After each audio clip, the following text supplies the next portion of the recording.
مجلس ہو رہی ہے، نماز کا وقت فضیلت آ گیا.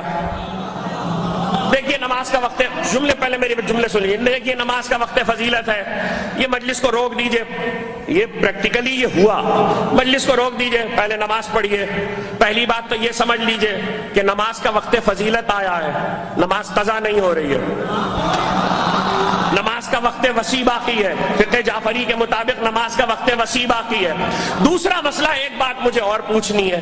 جب اخبار پڑھ رہے ہوتے ہو، جب فیس بک پہ بیٹھے ہوتے ہو، جب نیٹ پہ چیٹنگ کر رہے ہوتے ہو، جب کھانا کھا رہے ہوتے ہو، جب زوجہ سے باتیں کر رہے ہوتے ہو، تب تمہیں وقت فضیلت یاد نہیں آتا، حسین کی مجلس میں یاد آتا.